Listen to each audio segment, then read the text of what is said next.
Hello everyone, this is Sanket and you are watching easy concept वाला। इस interview video में हमने यहाँ पे इनवाइट किया था ओमकार ओक इनको, जो कि स्टूडेंट है COEP computer science engineering branch के फर्स्ट ईयर में है वो अभी। और एमएसटी सीटी 2021 में उनका जो ओवरऑल ऑल महाराष्ट्र रैंक था वो था 70।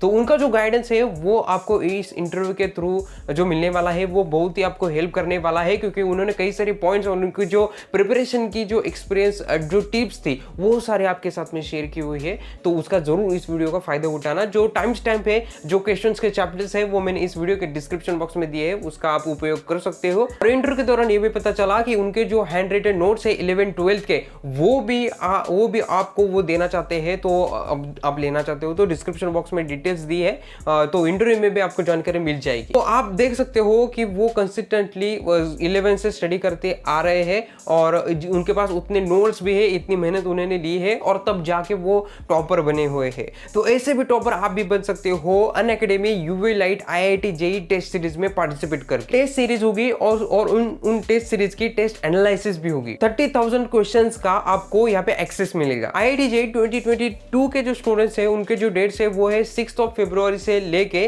24 जुलाई 2022 तक। IIT JEE 2023 के स्टूडेंट्स के लिए जो डेट्स है वो है 30 फरवरी 2022 से लेके 28 मई 2023। 30% ऑफ भी आपको मिल सकता है अनअकैडमी पे कौन सा भी सब्सक्रिप्शन पे, बट जो ऑफर है वो वैलिड है 23 फरवरी 2022 तक। तो हमारा जो कोड है वो भी आप इसमें यूज कर सकते हो, जो कि है EC10। और अनअकैडमी का जो सबसे बड़ा इवेंट अभी चल रहा है उसका जो लास्ट सेशन होगा टेस्ट वो होने वाला है 13 फरवरी 2022 को। जो अमेजिंग अपॉर्चुनिटी आपको मिल रही है वो है 20 लाख का जो कॉलेज ग्रांट है वो आपको मिल सकता है। ऑल इंडिया रैंक आपका क्या है वो आपको समझ में आएगा। और जो एक्साइटिंग प्राइजेस है लाइक मैकबुक, आईपैड, उसके साथ आईफोन, ये प्राइजेस जीतने का मौका आपको यहाँ पे मिल सकता है। और उसी के साथ में all India mock test series for JEE 2022, इस टेस्ट सीरीज में भी आप पार्टिसिपेट कर सकते हो। पूरा JEE मेंस का ये पैटर्न होने वाला है। जो सब्जेक्ट्स है हमारे 3, वो सारे सब्जेक्ट्स होंगे फिजिक्स, केमिस्ट्री, मैथमेटिक्स। डेट याद में रखना 13 फरवरी 2022 को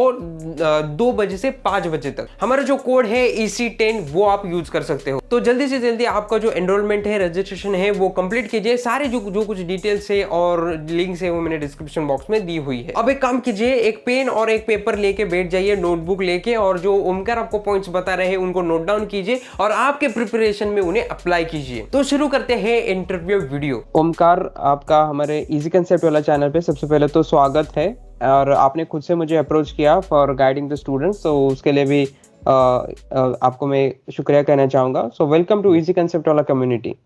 Yes, thank you. So first of all please introduce yourself. So, hi everybody. मेरा नाम ओमकार ओक है। मैं पुणे से हूँ और मुझे MST CET 2021 में 99.93 परसेंटाइल मिले थे और मैं अभी COEP कॉलेज में कंप्यूटर इंजीनियरिंग ब्रांच में पढ़ रहा हूँ। तो आपने मुझे बताया था कि आपका rank all Maharashtra rank 70th आया था, राइट? 70। Yes, 70 आया था। Okay, congratulations for that. ये बहुत बड़ा नंबर है और आप डिजर्व करते हो COEP में कंप्यूटर ब्रांच इतने रैंक पे। तो ये Yes. सब आपकी मेहनत होगी 2 साल की, जिसके वजह से आपको इतना बड़ा अच्छा रैंक मिल गया। तो आपने स्टार्टिंग से MST CET के लिए प्रिपरेशन की थी क्या? हाँ, मैंने पहले से ही 11th और 12th दोनों में सीरियसली MST CET के लिए प्रिपरेशन की थी। और लोग ऐसा बोलते हैं कि 11th में थोड़ा एंजॉय कर लो 10th के बाद। वैसे मैंने कुछ नहीं किया, थोड़ा प्रिपरेशन पे ध्यान दिया, एंजॉय भी किया लेकिन प्रिपरेशन पे ध्यान दिया। शुरू से MST CET पे फोकस था क्या आपका? क्या JEE भी कर रहे थे आप? हाँ, शुरू से फर्स्ट डे से मैंने रोज 1-1 घंटा शुरू किया था पढ़ने के लिए, लेकिन बहुत कम करता था, 1 घंटा करता था या फिर 2 घंटे करता था, लेकिन एवरी डे करता था। इसलिए वो एंड में जाके सब एडअप होके, वो ऐसे बोलते हैं ना, the sea is made from small droplets, ऐसा कुछ तो प्रोवर्ब है। तो हर रोज पढ़ाई थोड़ा थोड़ा करके वो बाद में बहुत फायदा होता है उसका। कि तो मैंने एक पिछला वीडियो बनाया था, उसमें भी मैंने बताया था कि टॉपर्स के सीक्रेट्स यही रहते हैं कि वो हर रोज कंसिस्टेंटली करते रहते हैं। 1 घंटा हो तो हर रोज 1 घंटा ऐसे करते करते जाते हो कंसिस्टेंटली, तो वो उनका सीक्रेट रहता है। हाँ, तो यस। आपने कब शुरुआत की थी डेडिकेटेडली? आपने कहा अभी 11 से, तो 12th में आके पूरा डेडिकेटेडली स्टार्ट कर दिया या फिर 11th में? हाँ, 11th में मैंने 11th के जो भी कंसेप्ट्स थे, जो भी सब्जेक्ट्स 11th में होते हैं, जैसे कि हमें पता है एमएसटी सीईटी में 11th के लिए 20% होता है और 12th के लिए 80% सिलेबस रहता है। तो 11th के जो भी सब्जेक्ट्स थे, उसमें से जो भी चैप्टर्स सीईटी में आने वाले हैं, उनका मैंने बहुत अच्छे से प्रिपेयर किया था, ताकि आगे से रिवीजन करना पड़े। और 12th में मैंने जो भी 12th के टॉपिक्स है उस पर ज्यादा फोकस किया। क्या आपने जेई भी दी थी, JEE? हाँ, मैंने जेई दी थी, लेकिन उस पे ज्यादा इतना फोकस नहीं किया था। उसमें भी मुझे 97.7 परसेंटाइल आए थे। ओके, अब एडवांस तक गए थे क्या फिर उसमें? हाँ, मैं सिलेक्ट हुआ था, लेकिन मैंने एग्जाम नहीं दिया। ओके देन, ठीक है। तो आप 11th की हम बात कर रहे थे अभी, तो हम्म। 11th का स्टडी के बारे में आप क्या उन्हें गाइड करोगे स्टूडेंट्स को? क्योंकि अभी जो 2023 की एमएससी सीईटी है, वो स्टूडेंट्स भी हमारे इंटरव्यू वीडियोस देखते हैं, तो उनको भी गाइड करो आप 11th के लिए। और जो अभी हम्म। 2022 में है, जो अभी 12th में गए, उनको भी आप गाइड कीजिए रिगार्डिंग 11th। क्योंकि सिलेबस। आपने बोला कि 11th भी इम्पोर्टेंट है, तो सबसे पहले मैं हाँ। यही क्वेश्चन आपको पूछना चाहूंगा।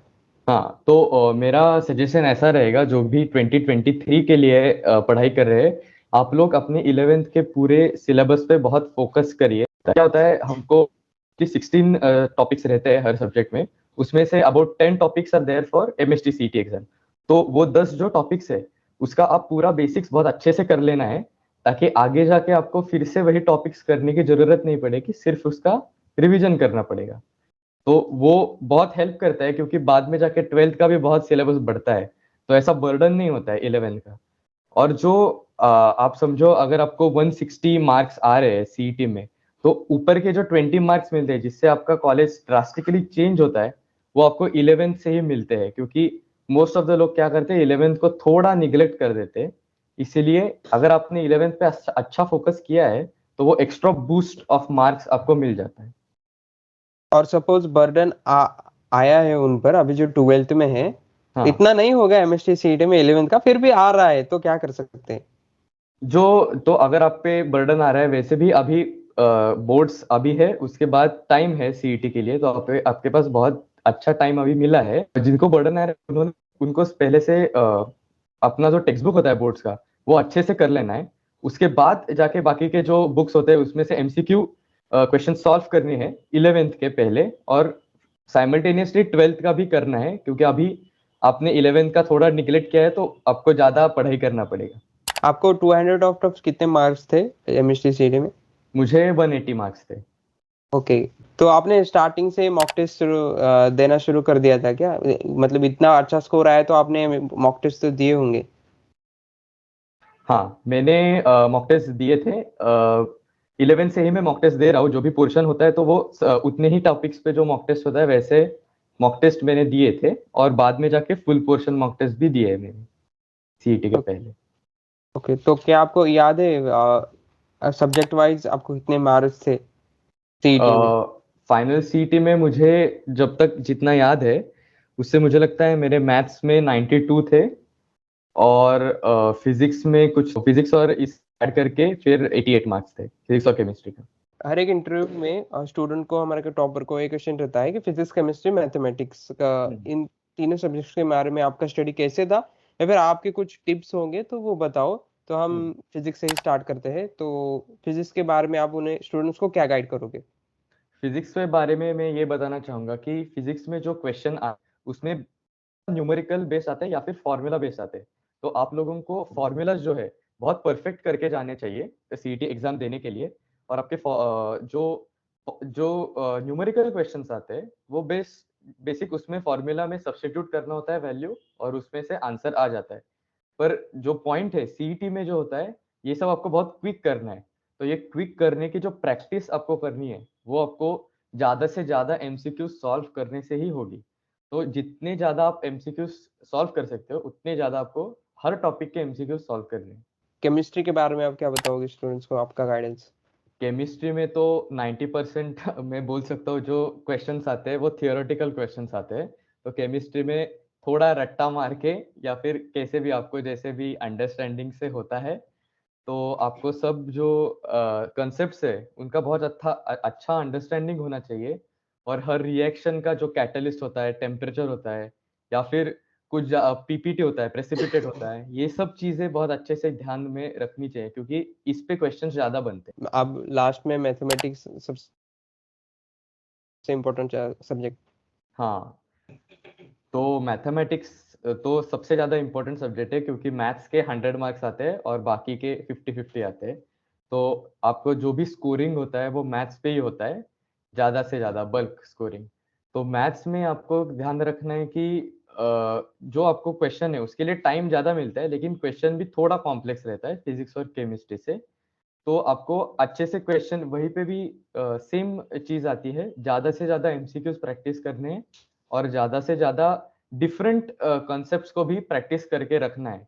जैसे अगर हमने देख लिया अभी इंटीग्रेशन में, तो इंटीग्रेशन में जैसे आप देख सकते हो 22 या फिर 23 क्वेश्चन के डिफरेंट डिफरेंट ये है, फॉर्मूलाज कह सकते हो या फिर डिफरेंट टाइप्स कह सकते हो इंटीग्रेशन के। तो वो आपको सबके एमसीक्यूज प्रैक्टिस करके रखने हैं क्योंकि एग्जाम में कोई भी एमसीक्यू आ सकता है और वहां पे आपको सोचने के लिए उतना टाइम नहीं मिलता है, इसीलिए सबके प्रैक्टिस करना बहुत ज्यादा जरूरी है। ओके, तो आपने कितनी प्रैक्टिस की थी, मतलब मॉक टेस्ट के थ्रू या फिर आप जो एमसीक्यू सॉल्व कर रहे थे, क्योंकि इसमें टाइम मैनेजमेंट बहुत मैटर करता है, तो आपका टाइम हाँ मैनेजमेंट कैसे इम्प्रूव हुआ था प्रैक्टिस से? हाँ, तो मैं बोलना चाहूंगा कि मैं जब 11th में था तो मेरा पेपर बिल्कुल फिनिश नहीं होता था एमएसटी सीईटी का। मतलब जो भी हमारे कोचिंग में रखा, बिल्कुल फिनिश नहीं होता था क्योंकि उस टाइम पे टाइम मैनेजमेंट इतना अच्छे से आता नहीं था। पर बाद में जैसे धीरे धीरे ज्यादा ज्यादा पेपर सॉल्व करते गए, वैसे टाइम मैनेजमेंट का थोड़ा कंसेप्ट समझ में आता चला गया कि कौन सा क्वेश्चन को करना है अटेम्प्ट, कौन से क्वेश्चन को अभी छोड़ देना है बाद में देखेंगे। ऐसे कोई लेंदी क्वेश्चन होता है तो उसको थोड़ा बाद में देखते हैं, जो क्विकली आने आने वाला क्वेश्चन है वो अभी कर लेते हैं। टाइम मैनेजमेंट का जो कॉन्सेप्ट है वो समझ में आने के लिए ज्यादा से ज्यादा प्रैक्टिस करना होता है। तो क्या है, मैं जब 11th में था मुझे भी बिल्कुल नहीं आता था टाइम मैनेजमेंट करना, मेरे भी क्वेश्चन छूट जाते थे एग्जाम में क्योंकि टाइम प्रॉपरली मैनेज नहीं होता था। लेकिन आगे जाके मुझे समझ में आ गया कि ये क्वेश्चन देख के पता चलते कि ये क्वेश्चन लेंदी है तो ये अभी नहीं करूंगा, अभी उसका अगले क्वेश्चन पे जाऊंगा। और वो जो क्वेश्चन है इजी क्वेश्चन वो पहले करना है, फिर लेंदी क्वेश्चन करना है। लेकिन सभी क्वेश्चन अटेम्प्ट जरूर करने हैं क्योंकि सीटी में नेगेटिव मार्किंग नहीं होता है। तो मॉक टेस्ट का एनालिसिस भी आपने किया होगा ना, वो कैसे किया था, मतलब प्रैक्टिकल्स की क्या बातें की थी आपने, वो बताओ। एनालिसिस के मेथड्स क्या थे आपके? हाँ, तो मॉक टेस्ट का मैं क्या करता था, सारी क्वेश्चन नंबर ऐसे लिख लेता था एक नोटबुक में, और हर क्वेश्चन पे लिखता था कि ये कौन से चैप्टर से आया है। और फिर बाद में मैं टैली करता था कि कौन से चैप्टर का सबसे ज्यादा कौन सा ऐसा चैप्टर है जिसमें से मुझे क्वेश्चंस आ नहीं रहे, तो वो चैप्टर बाद में जाके ज्यादा उस पर फोकस करके उसका ज्यादा पढ़ाई करके फिर से अगले मॉक टेस्ट में कंपेयर करना कि वही चैप्टर में से फिर से नहीं आ रहे या फिर आ रहे हैं। तो एमएसटी सीडी के लिए आपने कुछ किए थे एज अ रेफरेंस बुक? हाँ, तो एमएसटी सीईटी में मैंने मार्वल का जो बुक होता है, वो फिजिक्स केमिस्ट्री मैथ्स तीनों का जो मार्वल का बुक होता है वो मैंने यूज किया था। और उससे ज्यादा मैं बोलना चाहूंगा कि मैंने खुद के नोट्स लिखे थे 11th के पहले दिन से 12th के आखिर के दिन तक मैंने तीनों के कंप्लीट नोट्स लिखे हैं। अगर मैंने अभी उसका पीडीएफ भी बनाया है तो अगर किसी को चाहिए तो मैं डिस्क्रिप्शन में या फिर कमेंट्स में दे दूंगा। ओके, वो आपने खुद से लिखे हैं नोट आप? हाँ, मैंने खुद से हैंडराइटिंग में मैंने सारे पॉइंट्स कवर किए उस नोट्स में। और मैंने उसमें जो हमारा डिलीटेड पोर्शन था अभी, वो जानबूझ के उसमें ऐड नहीं किया है क्योंकि क्या होता है, ज्यादा आपको उतना ही पोर्शन है तो उतना ही पढ़ाई करना है। ओके, ठीक है। आप मुझे बताओ उसके डिटेल्स, मैं ट्राई करूंगा कि डिस्क्रिप्शन बॉक्स में उसकी सारी डिटेल्स दे दूंगा, तो स्टूडेंट्स भी वो चाहते हैं तो ले सकते हैं वहाँ ले से। सकते। ठीक है जी। यस, ठीक है। Thank you. तो आपने कोचिंग क्लासेस वगैरह कुछ लगाई थी आपके प्रिपरेशन के लिए? हाँ, मैंने मैथ्स के लिए एक कोचिंग क्लास लगाया था और फिजिक्स केमिस्ट्री के लिए भी लगाया था, पर वो वैसे चला नहीं तो मैंने बाद में घर पे ही कर लिया। ओके, तो आपको क्या लगता है कोचिंग क्लासेस का क्या फायदा हो सकता है? और स्टूडेंट ऑलमोस्ट कोचिंग क्लासेस लगाते ही है, तो हम्म। क्या लगता है आपको कैसे फायदा हो सकता है उसका? हाँ, मुझे ऐसा लगता है कि कोचिंग क्लासेस का जो तो मुझे ऐसा लगता है कि कोचिंग क्लासेस का जो कंट्रीब्यूशन होता है आपके सक्सेस में, वो 10 to 15% रहता है, लेकिन बाकी का जो 85% रहता है, वो आपका खुद का सेल्फ प्रिपरेशन, मॉक टेस्ट देना, इन सब चीज़ों से बनता है। तो अगर आपने कोचिंग क्लास लगाए भी नहीं है, फिर भी आप बहुत अच्छी तैयारी कर सकते हैं, क्योंकि बाद में आपको ही जाके पेपर देना है, तो आपको पता होना चाहिए कि कौन से टाइप के क्वेश्चन आने हैं, कुछ भी आना है, वही सब कुछ। मुझे लगता है कि आपने इतना बड़ा रैंक निकाला है, टॉप 100 में आप आए हो। यस। तो जो सोशल मीडिया वगैरह है या फिर फोन है, डिस्ट्रैक्शंस है, तो उससे आप कैसे बचे थे, या फिर आपने क्या कुछ सॉल्यूशंस निकाले थे उसके लिए? हाँ, तो मैं बताना चाहूँगा, मैं मतलब इंस्टाग्राम वगैरह पे तो था ही नहीं, मैंने बाद में जाके अकाउंट बनाया है। पहले मैं सिर्फ़ व्हाट्सऐप पे था, वो भी ऑफ़िशियल जो भी ग्रुप्स रहते हैं उनके लिए, क्योंकि थोड़ा ऑनलाइन पढ़ाई हो रहा था इसीलिए। लेकिन मैं दिन का मेरा जो स्क्रीन टाइम है, वो 1 घंटा या फिर 1.5 घंटे के लिए रिस्ट्रिक्ट करता था, तो उससे ज़्यादा मैं स्क्रीन नहीं देखता था। मोबाइल हो गया या फिर टीवी भी हो गया। क्योंकि वहाँ से हमारा थोड़ा डिस्ट्रैक्शन बढ़ जाता है, और उस टाइम में अगर हमने कुछ और भी किया, जैसे हमको अभी पढ़ाई में से ब्रेक लेना है, तो ब्रेक लेने में अगर हमने फ़ोन देखा, तो हम क्या पढ़ रहे थे, उससे डिस्ट्रैक्ट हो जाते। इसलिए मैं ब्रेक में भी फ़ोन नहीं देखता था, कुछ और करता था। जैसे मेरे पास एक बिल्ली है, तो बिल्ली को थोड़ा पेट कर लेता था या फिर थोड़ा बाहर जाके आता था, लेकिन फ़ोन नहीं देखता था, क्योंकि उससे बहुत डिस्ट्रैक्शन होता है। ठीक है, तो ये सारी बातें स्टूडेंट्स को पता ही होती है, कई सारे इंटरव्यूज में भी टॉपर स्टूडेंट बताते ही है, बट कोई इसे इम्प्लीमेंट नहीं कर पाता। तो उन्हें आप क्या सजेस्ट करोगे कि कैसे इम्प्लीमेंट करें ये सारी चीजें उनके प्रिपरेशन में? हाँ, तो मैं बोलना चाहूँगा कि अगर आपका क्या होता है, हमारा जो अटेंशन स्पैन होता है, वो ऑलमोस्ट 30 मिनट्स या फिर 40 मिनट्स होता है। उसके बाद हमको थोड़ा बोर होने लगता है, कोई भी कुछ भी काम हम अगर कर रहे हो तो। तो मैं ऐसा करता था कि हर 45 मिनट्स के बाद मैं एक 5 मिनट का या फिर 10 मिनट का ब्रेक लेता था, और फिर से 45 मिनट्स पढ़ाई करता था। तो हर पढ़ाई ऐसा एक फ्लो में नहीं करता था, बीच में ब्रेक लेता था। उससे थोड़ा माइंड रिफ्रेश हो जाता था, और आगे की जो पढ़ाई है, वो ज़्यादा अच्छे से हो पाती थी। और उन तो ब्रेक्स में बिल्कुल भी फ़ोन नहीं देखना है, अगर हमने फ़ोन देखा, तो वो पीछे का जो कि किया है, वो भूल जाते थे सब कुछ। हाँ, बट अभी तो पढ़ाई पूरी ऑनलाइन ही चल रही है ना, तो कैसे करेंगे वो? जो भी बीच में अगर आप ऑनलाइन स्टडी भी कर रहे हो, तो अगर आप यूट्यूब पे स्टडी कर रहे हो, तो आपको नीचे बहुत वीडियोस दिखेंगे, जैसे स्टैंड अप के वीडियोस हो गए या फिर कुछ टाइम पास वीडियोस हो गए। तो वो सब अवॉइड करना है देखने का, क्योंकि उससे आपका क्या होता है, थोड़ा सा डिस्ट्रैक्शन हो जाता है, और उससे बाद में जाके आपको वो चीजें रिकॉल करने में थोड़ा प्रॉब्लम आ सकता है। इसीलिए ऐसा कुछ नहीं देखना है बीच में, पढ़ाई के बीच में। ठीक है। ठीक है, तो आपको कुछ एक्सपेक्टेशन थे कि आपसे कि मेरा इतना बड़ा रैंक आएगा टॉप 100 में और सीयूपी में सीएस मिलेगा, ऐसे कुछ आपके एक्सपेक्टेशंस थे आपके? नहीं, मैंने तो ऐसा कुछ सोचा नहीं था। मैंने मतलब पढ़ाई जितनी की थी, उससे मैं कॉन्फिडेंट था कि मुझे अच्छी परसेंटाइल आएगी, 99 तो आ जाएगा। लेकिन ऐसा बिल्कुल एक्सपेक्ट नहीं किया था कि बिलो 100 रैंक आ जाएगी। ओके, तो आप क्या बताओगे, इतना अच्छा रैंक और सीयूपी में एडमिशन मिलने के लिए क्या करना चाहिए? कुछ ऐसे कुछ 2-3 स्टेप्स या फिर कुछ फॉर्मूला उन्हें बता सकते हो आप? हाँ, तो मैं ये बहुत बात स्ट्रेस करना चाहूँगा कि जो भी आपके फिज़िक्स में और मैथ्स में जो फ़ॉर्मूला होते हैं, वो फ़ॉर्मूला आपको बहुत अच्छे से उसका हर चीज़ को अंडरस्टैंड करना बहुत ज़रूरी है। और अगर आपको कभी भी कोई भी कुछ भी फ़ॉर्मूला पूछे, तो आपको बताने आना चाहिए। इतना अच्छे से आपको वो फ़ॉर्मूला पता होना चाहिए। और केमिस्ट्री में जो है, वो रिएक्शंस होते हैं, रिएक्शंस अच्छे से आना चाहिए। फिर ऑर्गेनिक केमिस्ट्री का वेटेज थोड़ा ज़्यादा रहता है, तो उसका भी सब जो होता है, जैसे कैटलिस्ट हो गया या फिर टेम्परेचर हो गया, इन सब छोटी-छोटी चीज़ों पे बहुत क्वेश्चन्स आते हैं, तो इन पे आपको फ़ोकस करना चाहिए। अभी आप सीओईपी में हो, तो कैसा एक्सपोजर आपको वहाँ पे मिल रहा है? आपको कुछ जो एक्सपीरियंस आपको मिला है इन थोड़े दिनों में, अभी अभी आपका एडमिशन हुआ है, तो क्या एक्सपीरियंस एक्सपोजर आपको वहाँ पे मिल रहा है अभी? हाँ, हाँ, अभी तो मुझे सिर्फ़ 1 महीना ही हुआ है कॉलेज में जाके, 1 डेढ़ महीना हुआ है, तो उतने में भी बहुत ज़्यादा एक्सपोज़र सीओईपी में मिलता है। अभी ऐसा पुणे स्टार्टअप फेस्ट नाम का एक फेस्ट चल रहा है, फिर स्पोर्ट्स फेस्ट है जेस्ट नाम का, वो चल रहा है।